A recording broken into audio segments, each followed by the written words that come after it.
샬롬. 오늘은 이사야 28장 14절에서 29절까지 말씀으로 밭을 고르시는 손이라는 제목으로 묵상의 세일을 나누겠습니다. 온전한 신앙이란 내 손으로 안전을 쌓아 올리는 일이 아니라 이미 놓여있는 기초를 발견하고 그 위에서 천천히 여물어가는 생명사건입니다. 8월 중순입니다. 온 하늘을 흔들어 대던 매미울음이 조금씩 기세를 꺾고 저녁이면 마당 끝에서 풀벌레 소리가 먼저 들려옵니다. 며칠 뒤면 처서입니다. 논에서는 벼가 이삭을 내밀기 시작했고 밭에서는 여름 작물을 걷어낸 자리에 벌써 다음 것을 심으려고 흙을 뒤집는 손들이 보입니다. 계절은 이렇게 조용히 제 일을 합니다. 여러분의 여름은 어떠셨습니까? 아침마다 오늘 하루를 어떻게 버틸까 헤아리며 문을 나서신 분들이 계실 것입니다. 무너지지 않으려고 이것저것 대비책을 마련해 두었는데 정작 밤이면 잠이 오지 않아 뒤척이신 분들도 계실 것입니다.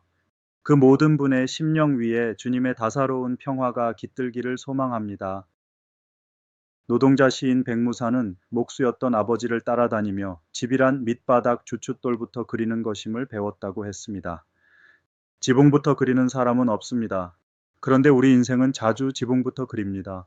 어떤 집에서 살고 싶은지, 어느 동네여야 하는지, 몇 평이어야 하는지를 먼저 정해놓고 기초는 나중에 생각합니다. 오늘 본문은 지붕만 그리고 있던 사람들에게 예언자가 던진 말씀입니다. 그리고 그 말씀의 한복판에는 아무도 보지 못한 곳에 이미 묻혀있던 돌 하나가 있습니다. 이 말씀이 선포된 때는 주전 705년에서 701년 사이로 추정됩니다. 아수르의 사르곤 왕이 죽고 산헤립이 즉위하면서 제국 곳곳에 반란의 기운이 돌던 무렵입니다. 유다의 왕 히스기야는 아버지 아하스가 씌워놓은 아수르의 굴레에서 벗어나려고 이번에는 애굽 쪽으로 손을 뻗었습니다. 왕궁의 회의는 분주했을 것입니다. 사신이 오가고 문서가 오가고 계산이 오갔을 것입니다. 그 분주함 한가운데로 예언자가 걸어 들어옵니다. 어제 본문에서 술 취한 제사장들을 향해 말했던 그 입술이 오늘은 나라의 방향을 결정하는 사람들을 향합니다. 예언자가 그들을 부르는 이름이 매섭습니다. 이러므로 예루살렘에서 이 백성을 다스리는 너희 오만한 자여 여호와의 말씀을 들을지어다. 4:28-24. 여기서 오만한 자라 옮겨진 말은 원래 말만 앞세워 큰 소리치는 자들이라는 뜻입니다. 그리고 예언자는 그들의 말을 그대로 옮겨 적습니다. 우리는 사망과 언약하였고 수월과 맹약하였으니 넘치는 재앙이 밀려와도 우리에게는 미치지 못한다는 것입니다. 물론 그들이 실제로 그렇게 말했을 리는 없습니다. 그들은 애굽과 협정을 맺었다고 말했을 것입니다. 예언자는 그 협정에 다른 이름을 붙여줍니다. 너희가 맺은 것은 생명의 협정이 아니라 죽음의 협정이라고 말입니다. 이름을 바꾸어 부르는 순간 계약서의 정체가 드러납니다. 사망과 언약을 맺은 자는 사망에게로 가야 하기 때문입니다. 그런데 심판을 선언하실 자리에서 하나님은 뜻밖의 말씀을 꺼내십니다. 보라, 내가 한 돌을 시온에 두어 기초를 삼았노니 곧 시험한 돌이요 귀하고 견고한 기춧돌이라. 그것을 믿는 이는 다급하게 되지 아니하리로다. 4:28-29. 저는 이 구절에서 시험한 돌이라는 말 앞에 오래 머물렀습니다. 새 것이 아니라는 뜻입니다. 이미 하중을 견뎌본 돌이라는 뜻입니다. 왕궁의 사람들이 애굽과 협정을 맺느라 밤을 새우고 있을 때 하나님은 아무도 모르는 땅 밑에 이미 그 돌을 묻어두고 계셨습니다. 그리고 그 돌을 믿는 사람은 다급하게 되지 않습니다. 히브리어 본문을 그대로 옮기면 물러나지 않는다가 됩니다. 서두르지 않는 것과 물러나지 않는 것은 결국 같은 일입니다. 발밑이 단단한 사람은 허둥대지 않고 허둥대지 않는 사람은 제자리를 지킵니다. 이어지는 구절이 놀랍습니다. 나는 정의를 측량줄로 삼고 공의를 저울추로 삼으니. 4:28-27. 기초를 놓으신 그 손이 이제 같은 연장을 들고 우리가 지어 놓은 것을 검사하십니다. 그러니 믿음과 정의는 서로 다른 두 가지가 아닙니다.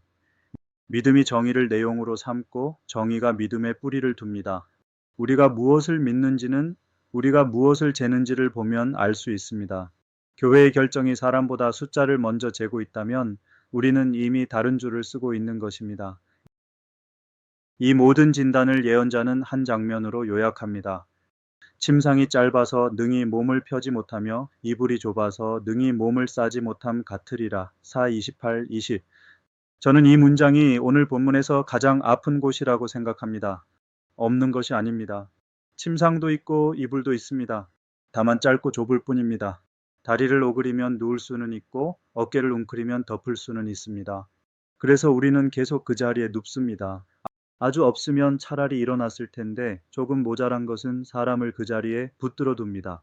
우리가 마련한 대비책들이 대개 그렇습니다. 밤새 몸을 뒤척이게 하면서도 끝내 버리지 못하게 만듭니다. 그런데 이 무거운 신탁이 어떻게 끝나는지 보십시오. 뜻밖에도 농사 이야기입니다. 파종하려고 가는 자가 어찌 쉬지 않고 갈기만 하겠느냐. 4, 28, 24. 밭갈이는 목적이 아니라 준비입니다. 그리고 씨를 뿌릴 때도 곡식마다 자리가 다릅니다. 작은 씨앗은 흩뿌리고 밀과 보리는 줄지어 심고 알곡이 잘 떨어지지 않는 귀리는 사람이 지나다니는 밭 가장자리에 심습니다. 타작할 때는 더 세심합니다. 여린 회양은 막대기로 가볍게 두드리고 단단한 밀은 수레바퀴로 떨되 너무 오래 굴려 알갱이가 바스러지지 않도록 힘을 조절합니다. 그리고 예언자는 그 모든 것의 출처를 밝힙니다. 이는 그의 하나님이 그에게 적당한 방법을 보이사 가르치셨음이며 4, 28, 26. 농부의 손끝에 배어있는 그 미묘한 조절이 실은 하나님에게서 온 것이라는 말씀입니다. 라이너 마리아 릴케는 젊은 시인에게 보낸 편지에서 이렇게 썼습니다. 나무들처럼 되라고. 나무는 수액을 재촉하지 않고 봄의 폭풍우 속에 서서 여름이 오지 않으면 어쩌나 하는 두려움 없이 태연히 서 있다고. 그러나 여름은 오고야 만다고 말입니다. 인내란 그저 참는 일이 아니라 시간의 결을 신뢰하는 일이라는 것입니다. 오늘 본문의 농부가 꼭 그렇습니다. 농부는 무작정 갉지 않고 무작정 떨지 않습니다. 그 절제가 게으름이 아니라 지혜인 것은 그가 씨앗마다 다른 시간을 알고 있기 때문입니다. 하나님이 우리를 다루시는 방식도 그러합니다. 우리를 부수려고 두드리시는 것이 아니라 껍질을 벗기려고 두드리십니다. 그리고 그 힘을 정확히 조절하십니다. 그래서 마지막 문장이 이렇게 놓입니다. 그의 경영은 기묘하며 지혜는 광대하니라. 4, 28, 29. 이 오래된 농부의 지혜 위에 신약이 겹쳐집니다. 사도 바울과 사도 베드로는 시온에 놓인 그 돌을 그리스도라 불렀고 사람이 버린 돌이 모퉁이의 머릿돌이 되었다고 고백했습니다. 예루살렘의 정치가들이 계산해서 빼놓았던 그 돌이 결국 새 성전의 기초가 된 것입니다. 그리고 그 그리스도께서는 미랄 하나가 땅에 떨어져 죽어야 많은 열매를 맺는다고 하시며 친히 그 미랄이 되어 주셨습니다. 우리를 부수지 않으시려고 자신이 부서지신 분입니다. 그러니 우리가 딛고 선 기초는 값싼 돌이 아닙니다. 아주 비싼 값이 치러진 돌입니다. 이번 주에 두 가지만 해보시기를 권합니다. 첫째, 내가 붙들고 있는 안전장치의 이름을 정직하게 불러보십시오. 통장인지 인맥인지 건강검진 결과인지 아니면 정말 하나님이신지 말입니다. 이름을 정확히 부르는 순간 거짓의 피난처는 힘을 잃기 시작합니다. 둘째, 곁에 있는 누군가를 재촉하던 말을 한 번만 삼켜보십시오. 회향에게는 막대기로 오시고 밀에게는 수레바퀴로 오시는 분이 계신데 우리가 남의 밭에 내 도리깨를 들고 들어갈 이유가 없습니다.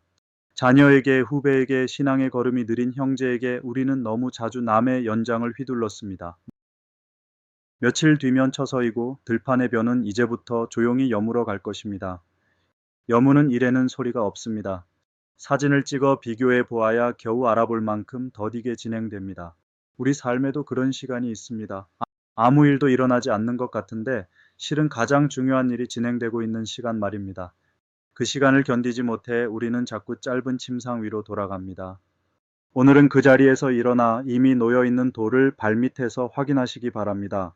그리고 재촉하지 않는 농부의 손을 신뢰하며 조급함을 내려놓고 제 몫의 한 뼘을 조용히 갈아가는 평화의 순례자가 되시기를 간절히 축원합니다.